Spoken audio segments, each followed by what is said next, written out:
All right, hello, welcome everyone that's still trickling in. I'm Dr. Tiffany Rao, and I am so excited to share or to introduce Dr. Myck-Wayne. Many of you, of course, already know and love her, but she's going to be presenting today on what is embedded instruction. And we are able to offer you this series of webinars. We've been doing several all semester through the Center for Creativity and Critical Thinking, and it's sponsored by Schools First Federal Credit Union. I will hand it over to Dr. Myck-Wayne, and then at the end, I will come back on and beg you to take a really quick survey that just kind of helps ensure that we continue to get funded so that we can continue offering these free webinars. So I will hand it over to you. Okay, thank you all. So I know people are sort of trickling in, and for those of you that don't know me, like Dr. Rao said, I'm Dr. Janice Myck-Wayne, and I'm program coordinator and professor for early childhood special education at Cal State Fullerton. And we are going to be talking about embedded instruction tonight. And so I'm going to get ready and share that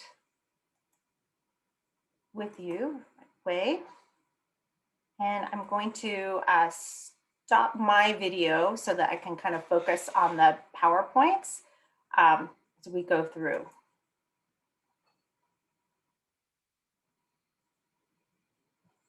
Let me just get my notes. I don't want to miss saying anything. Okay. So what is embedded instruction? So we're going to be talking about this quite a bit tonight. It's a multi-component approach to provide intentional and systematic instruction on priority learning targets during typically occurring activities, routines, and transitions. And we do this to support child engagement and learning. So the key points here is that embedded instruction is intentional and planned. So it's not something that's haphazard. It's systematic, and you will do it, like I said, during typically occurring routines and transitions. It's not that separate table across the room or down the hall that we're specifically working on a skill. It happens at real time in the classroom.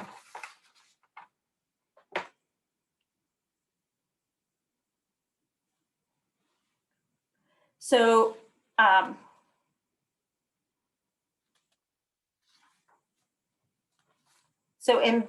embedded instruction comes out of the naturalistic instructional approach, and they are learning opportunities that are a fundamental component of naturalistic instruction.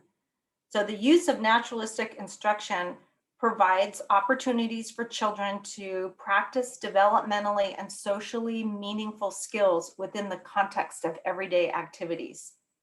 Some common features of naturalistic instruction are the implantation of during typical routine and activities, intentionally designed learning opportunities that consist of an antecedent, behavior, and consequence, focusing on useful and important skills to ensure the child's preparation and activities, and it's implemented by familiar adults. So adult is the key figure here, as well as the child.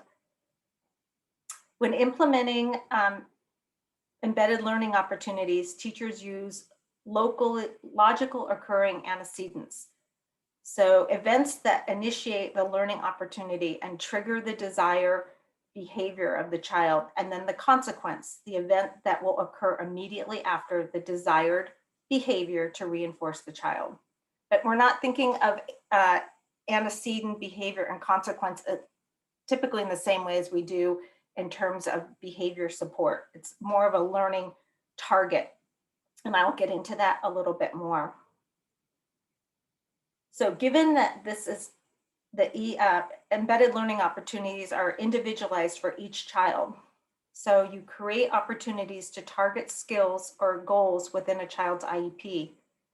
The IEP provides the roadmap for intervention through the selection of skills that help a child become adaptive, competent, socially connected, and engaged, and that promote learning in a natural and inclusive environment. Embedded learning opportunities support the implementation of the IEP by providing intentional, structured, and a planful way in which teachers can provide multiple opportunities for children to practice IEP skills within typical routines and activities. As such, embedded learning opportunities support children's acquisition of new skills. And this is really important, as the field has identified children need multiple practice opportunities to obtain skills. So that's a lot, you know. So what does the research say? Well, embedding learning opportunities is practical and sustainable. Teachers are able to implement embedded learning opportunities with fidelity in a manner that results in children's learning and generalization of a targeted skill. And the important factor about the practice of embedded learning opportunities is that children's learning is related to the teacher's planning. So opportunities to practice new skills are learned during these specific times. However, there has been some recent research that's been published in 2019 by Ron Kugel and Otley, who, along with Sandel and a few others previous to them as well, have found that most teachers are not really implementing embedded learning opportunities that often in their classrooms. So there's a real kind of push to have people understand how easy, well, I wouldn't say easy, but how efficient embedding learning opportunities can be within the classroom.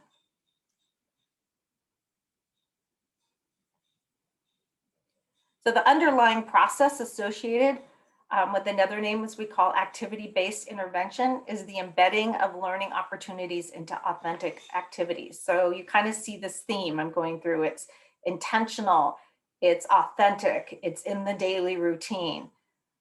Embedding refers to a process of addressing children's target goals during daily activities and events in a manner that expands or modifies or is integral to the activity or event in a meaningful way.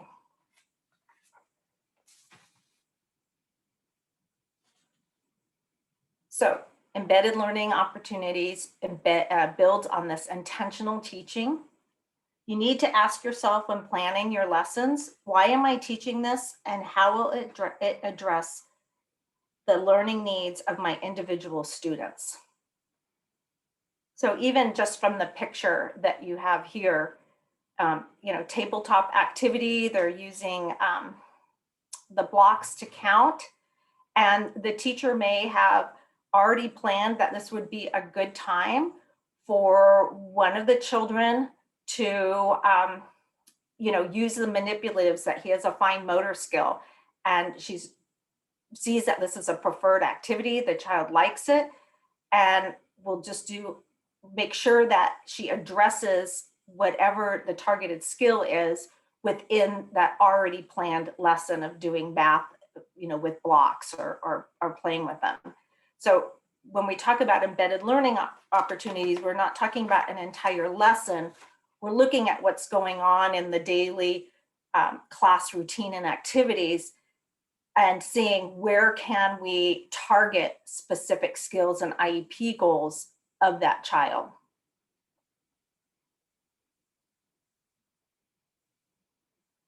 So there's 4 major components of embedded instruction, and they're basically what to teach, when to teach it, how to teach, and then how to evaluate it. And of course, it's in a circular fashion, because when we evaluate it, it will then help us to figure out what to teach next or what to change. So we want to focus on that cycle. And I'll talk about each one of these as we go through. So what to teach?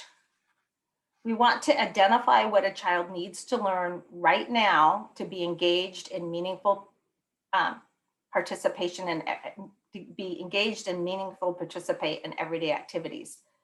So areas to help support what you're going to teach. So sort of a Venn diagram, it would be what the skill is right now. We would look at the IEP goals as well to inform us. And then if we're not sure whether that's appropriate or how we're planning, we would either look at the standards for that classroom or the preschool learning foundations. So it's small steps ahead of what the child can currently do, and you want to break it all down, the skills, so that it's teachable.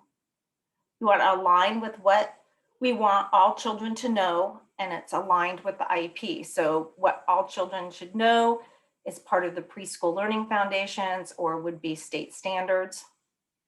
What the child is working on in their IEP goals, but we also often know that goals and benchmarks are very broad, and we might have to break those down as well.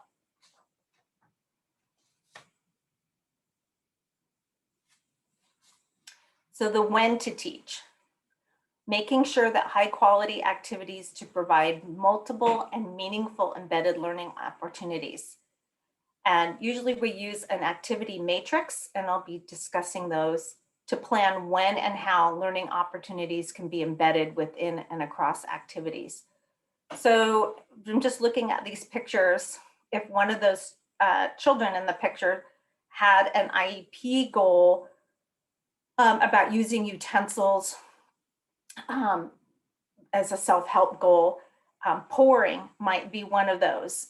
So we could just have a center where the child pours and they get to go to that center once a day.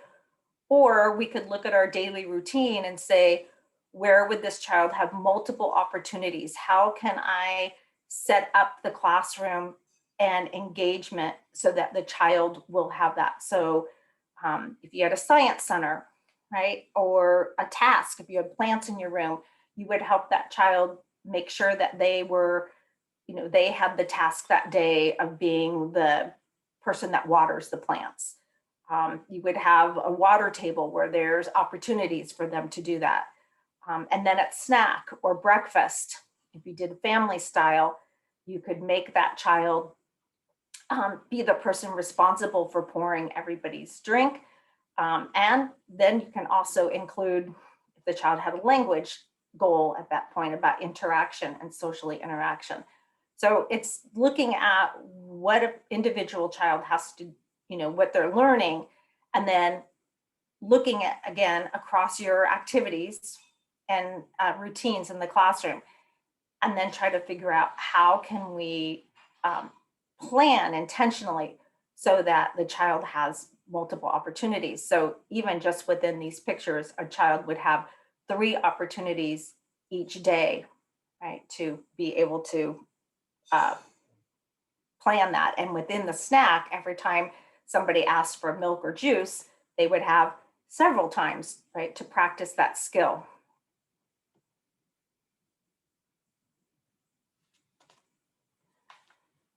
Then we want to ask ourselves some important questions while we're planning. Again, what are you going to teach? How are you going to teach those skills and behaviors?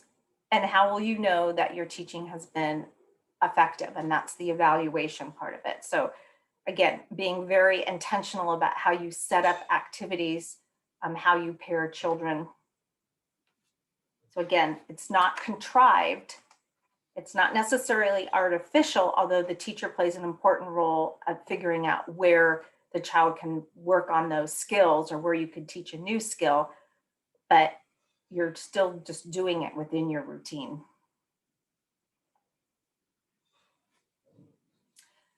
So that gets us to the activity matrix. The activity matrix is basically a table with evidence-based strategies that the team will use to provide embedded learning opportunities from the child's IEP's goals or objectives. It can include goals for one child or more. It includes daily routines and activities, and it explains what the adult will be doing, which is the antecedent, what the adult will have planned and will be doing to make this happen. It's also a very effective way to organize teaching and learning opportunities. It maximizes learning time by planning for teaching to occur throughout all activities, routines, and transitions. And it helps all staff be aware of individual child learning objectives. It matches the child's learning objectives to the activity, and it can be implemented for any child, but is especially useful for those who need more support. So just for a refresher, some examples of routines, and this can also be done for home teaching as well. So, what happens daily in a family's home could be, they wake up, they eat meals, they could go to church on Sunday, maybe they do laundry on certain days. So if you're working on sorting or, color sorting or anything like that, vocabulary for clothing, you would want to make sure that you plan something intentionally for Monday and Wednesdays. In the classroom, again, it's usually a snack time. We have outside play, circle time, center. So there's all kinds of routines that happen.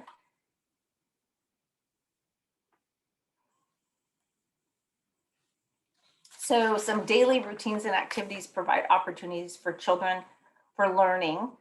So playtime, right?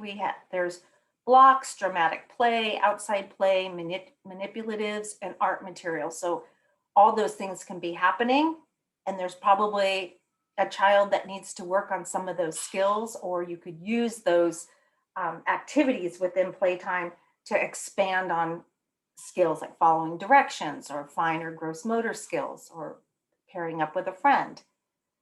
Even resting, so napping and sleeping, spending quiet time alone.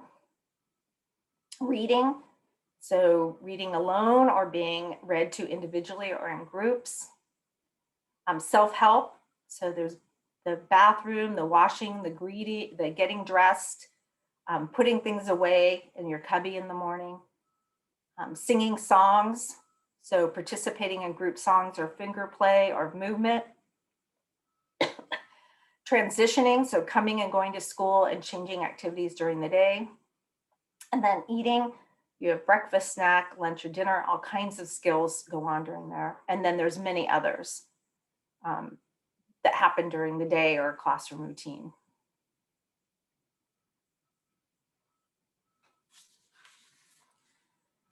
So again, embedded learning opportunities are taking into account that you're doing high quality activities. And high quality activities would be those in which children are engaged. Right? So a high quality activity would probably not be one where the child is not happy being there. You're not going to be able to embed too many learning opportunities. So you have to figure out, are they motivated and engaged?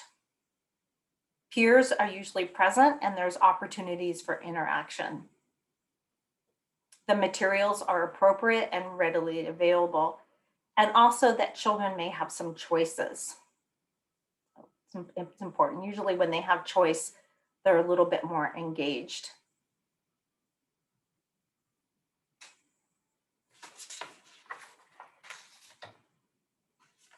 So I always say that the heart of embedded learning opportunities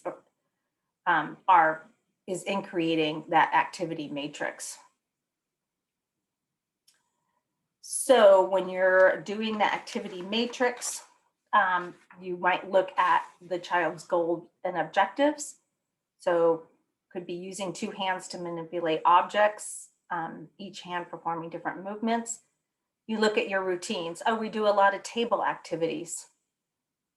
So when making fruit salad, and I highlighted the teacher because it's really not the child's task to create the embedded learning opportunity, it's the teacher. And the teacher encourages the child to cut the fruit, such as bananas and strawberries, into small pieces with a child-safe kitchen knife to open or close the lids or open and close lids of yogurt or granola containers, or tie or button their smocks, whatever they're doing there. So lots of opportunities. I kind of chuckle because for many years, Dr. Pearson and I have been taking groups of students from Cal State Fullerton to Germany, to a town called Eichstätt, where we do and sort of an inclusive short-term study abroad.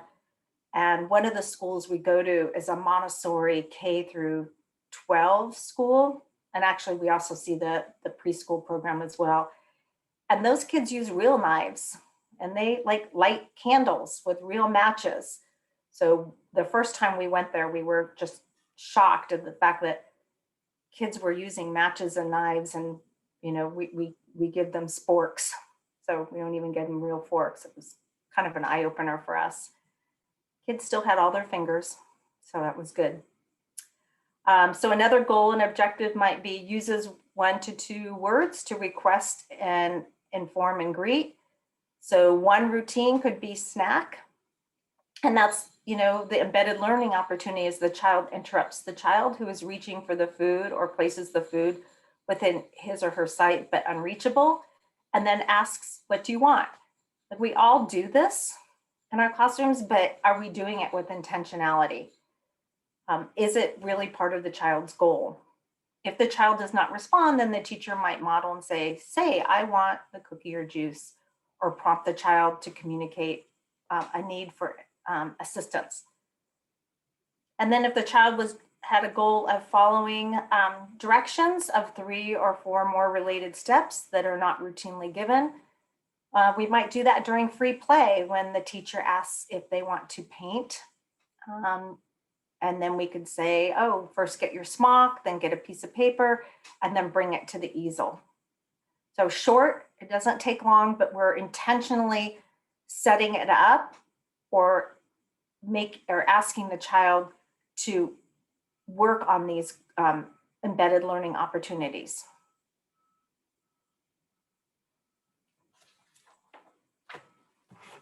So you also can do embedded learning opportunities in your lesson plan.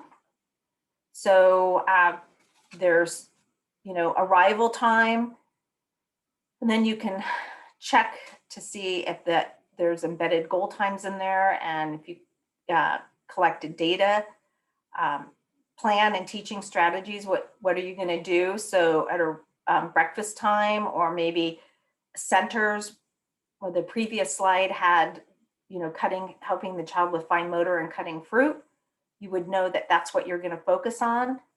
And then who's going to collect any of that data? And it just needs to be like a check sheet. It's not comprehensive. Was another slide here. Oh, I did not do this slide. I apologize. I wanted to show you what a planning matrix might look like as we move forward.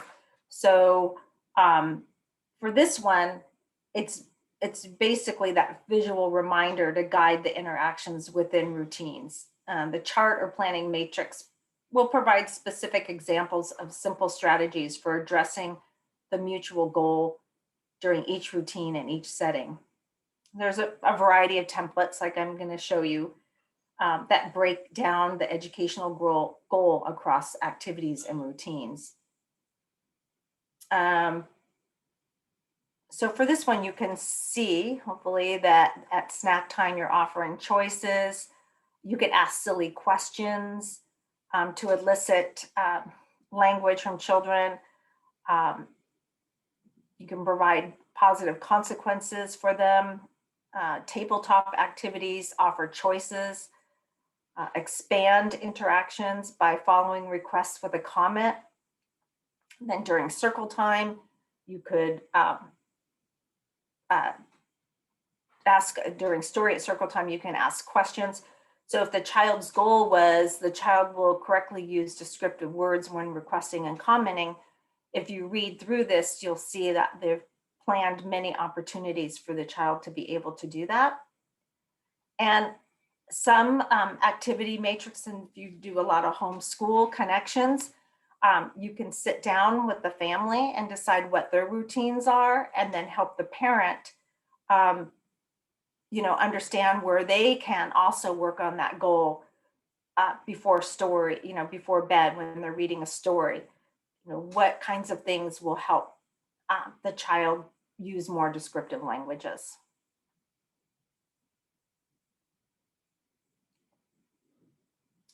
that one. So another way to look at this is you could have two children that you're working on, which you probably do. So there's different ways to do the matrices.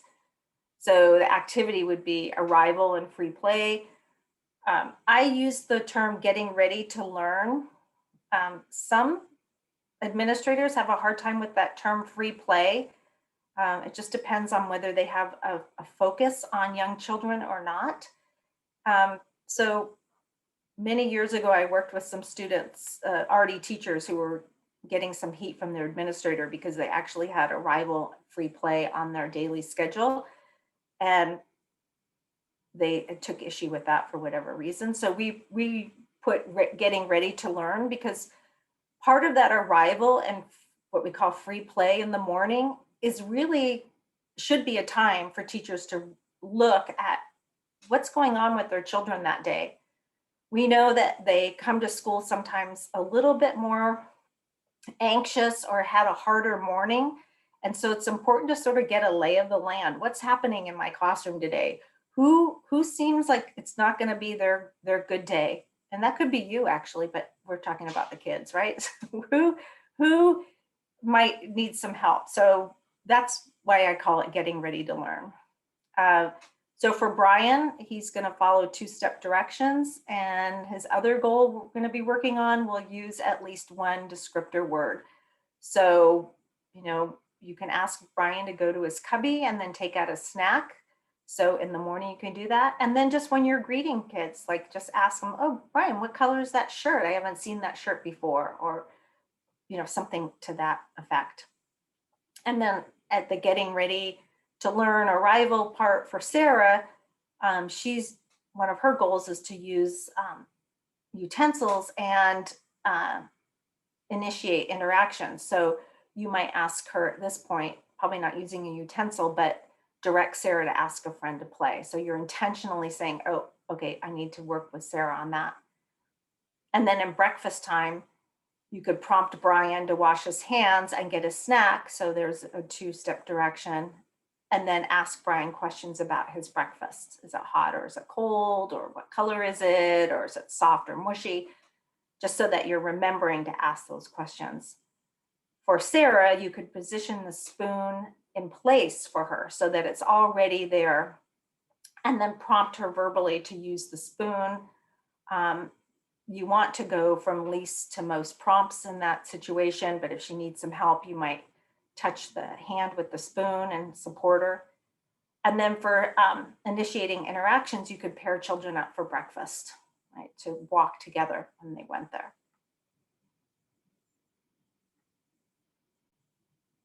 So this is just another from Connect modules, another activity matrix. Has the daily schedule on one side, the learning activities addressing which goal you're going to use for that particular child.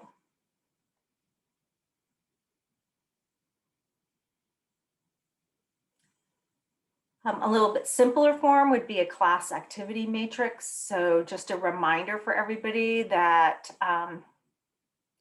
what you're going to be doing during those times and the children. So during circle time, you want to make sure that Anna is going to jump with 2 feet together at least 3 times. Outside, Kiana will be following 1-step directions 3 times, just so that everyone's on board with that. And then you can have a specific area of the classroom with a matrix. So over by dramatic play, so whatever adult is over there, it's sort of a reminder for each of the children that you're planning for, what you want them to focus on, and make sure that you hit those targets.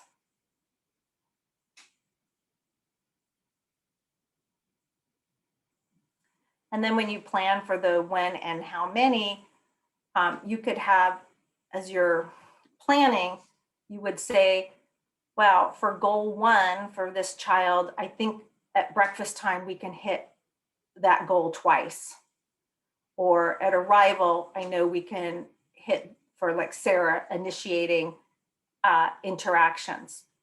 So that helps you sort of plan how many times you think that you can embed that learning opportunity within the activity.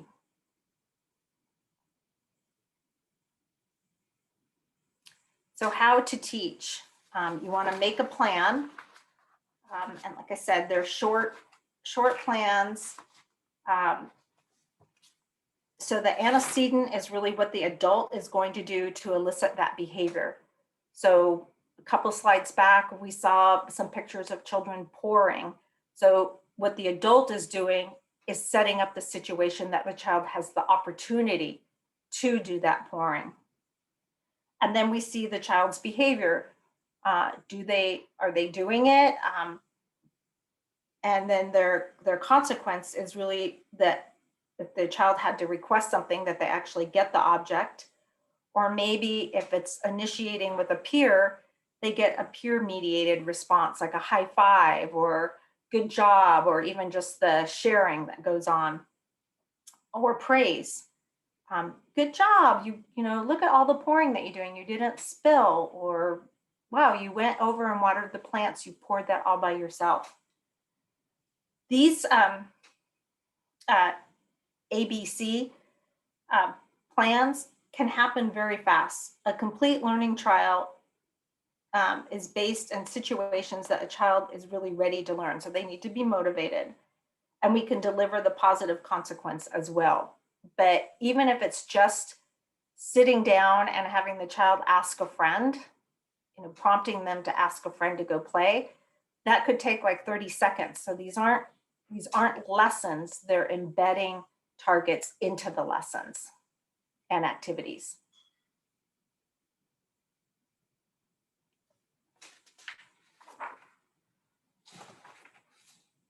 So it's important, this important part on evaluating what you did is to inform our instruction based on the data that we collected on the embedded learning opportunity.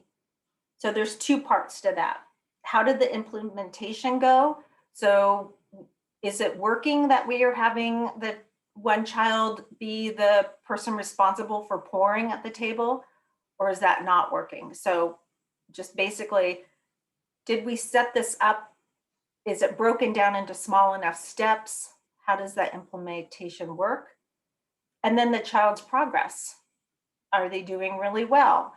Do we see them pouring in different situations across the activities during the day? Are they pouring when they're watering the plants? Are they using, you know, pouring during playtime or water time, table time? Any of those kinds of situations. Can we move on? Have they met that target? Are we seeing it generalized? So we need to not only collect that data on the child's progress, but we need to be concerned with the implementation.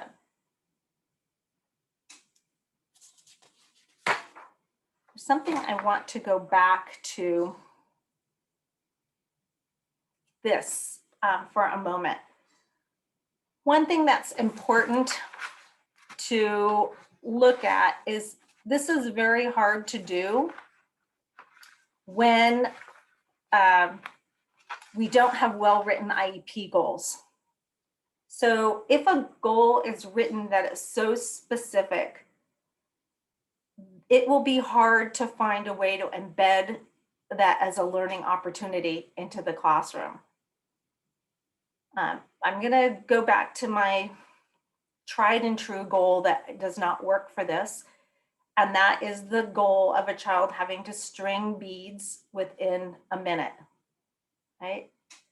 And if you have a goal that's that specific, it's got a time and it talks specifically about, you know, for stringing beads, we're not sure, it might be a fine motor skill, it might be a persistent skill, I'm not sure why the time's there, but it would be hard to break that goal down and place it within all the daily routines and activities, because it's basically take the child over to the center to another table and work on that goal. But if the goal was written as a fine motor skill goal that the child would be able to manipulate small objects or thread objects, you could then find many different places within the classroom routine, daily routine, to have that child work on that goal so that it's not so specific. So we don't really want goals that are so specific in that way that we don't have opportunities to plan for the child to practice that target behavior. So when you're writing IEP goals, you sort of want to look at, is it functional? If it's fairly functional, it will span across activities and routines. Is it so specific that it won't? And can we generalize that across different settings? So for those of you that are in my SPED 515 class, when you're thinking about writing goals for your final assignment, you might want to sort of keep this in mind. So there are things that we can do to support designing and implementing the embedded learning opportunities. So we might alter the physical, social, and temporal environment to promote that participation, engagement, and learning. So we might specifically set things up so that within the environment, so that the child has to ask for things, or there's only a few things out for them to do, or we set up how they put their backpacks away, or a place for them to hang things up. So what's happening in our environment to support that? We might have to adapt some materials, right? So if one of the goals is, something about books or reading, but the child has some, fine motor skills issues, or working on those, we might have to change the environment or adapt the materials a little bit so that they can participate in the routines. We might simplify the task. So break it down into smaller numbers or reduce the number of steps so that the child would be able to complete the task successfully. And then we can, as they do well with that, we can make the task a little bit more complex. The key that I've mentioned several times is engagement. So we want to make sure that the child has lots of opportunities and that it's integrated with their preferences. Oh, my picture's a little big, sorry about that, but special adaptive devices, again, that will allow the child to participate. So if we're trying to engage them during snack time, as you see the picture with the little boy with the Proclo, he can't really participate if we haven't given him a way to, if they don't have they need some support for their verbal skills.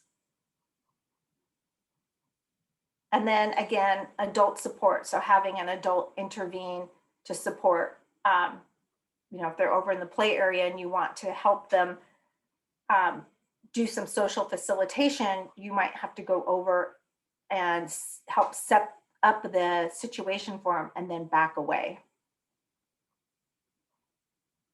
And then again, peer support. So utilizing peers to help children learn important objectives. So those are all different ways that when you're thinking about embedding learning opportunities, you might also think about, how do I use the environment? How do I use peers? How am I involved?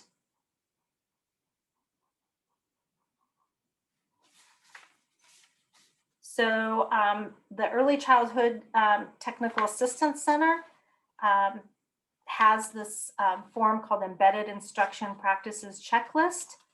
And it kind of helps you sort of plan through as you're learning to do this. So identify the targets. Sorry, I thought I had made it bigger. So just helping you decide, are you identifying targets and functional behavior? often, not all the time, as much as I can. Provide or engage the child in opportunities to perform these everyday activities. So it kind of just helps you as you're planning and doing your matrices to figure that out. I mentioned IEP goals earlier.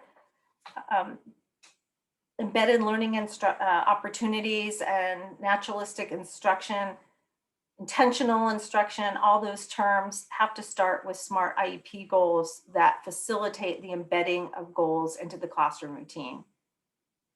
So the next step is looking at goals and thinking about how the goals can be implemented in a different environment. Are they relevant? Are they functional? Are they universal? Could the child actually work on that goal at home as well? As we know with little ones, we need to provide as many opportunities as possible.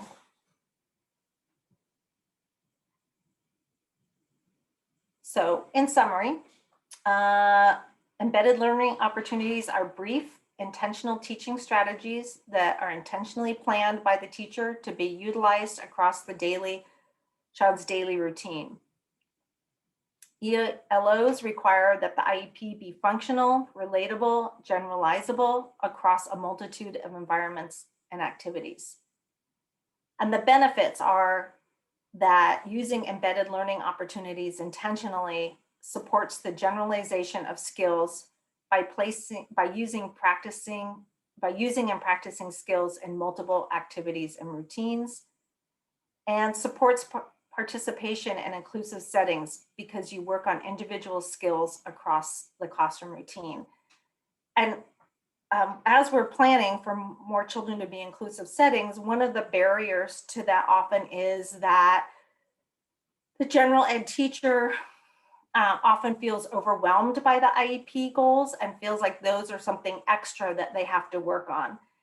And part of the beauty about embedding learning opportunities is really looking at the classroom's schedule and the routines and the IEP, and then looking at where we can place all those opportunities within what's already happening for the child to work on those skills. Now, again, it means that the teacher has to be intentional about planning for those, but these are short opportunities. So it's not like you have to plan a completely different lesson. It would just be like, well, during our circle time, how can we get Johnny to work on his two-step directions, right? Following two-step directions, or use descriptor words, or sit for 3 minutes at a time. But those are all goals that we're working on, or skills, but we don't have to do anything specifically special other than just intentionally figuring out how we can work on those. And I think this is a real key to when we are working with our colleagues in the general ed setting to support the child's success there and the teachers learning about what these goals mean and how they can be worked on. So those are a bunch of references that I can provide for you. Connect modules from Frank Porter Graham at UNC has a whole module on this. Again, the Early Childhood Technical Assistance Center. And then there's a website called Embedded Instruction for Early Learning. And people have been writing about this for quite a bit of time, but while it's a evidence-based practice, it's not always seen in our classrooms. So with that, I can take any questions. If anybody has any questions about ELOs, I know that was a lot of information. I love this topic, so I probably gave you too many slides and too much information, but if anybody has any questions, I'm more than happy to answer them for you.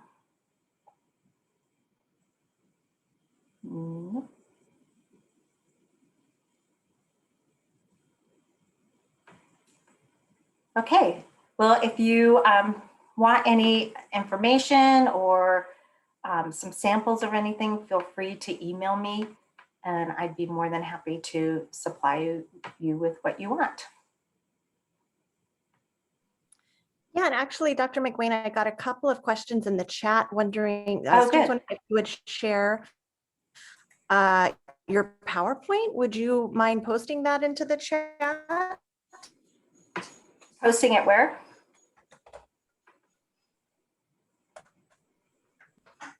Asking if they could have a copy of your PowerPoint. Yeah. Oh, am I freezing up? Okay, sorry. Yeah, so how would I get that to them? I didn't hear you. Yeah, I'm sorry. I think I'm looking at my screen. It looks like I was freezing up. You could post it in the chat as a file, or you could email it to me, and no, then I could post it. I totally can post it in the chat. Okay. Yeah, perfect. Well, thank you. I think I said I can do that. I believe in you. Wonderful. Well, thank you so much, Dr. McWayne. That was really awesome. Great information. Made me miss teaching. I used to teach kindergarten for many years, and I even taught a year in preschool. And seeing the matrix with the goals on sticky notes, it was just so organized, and I loved that.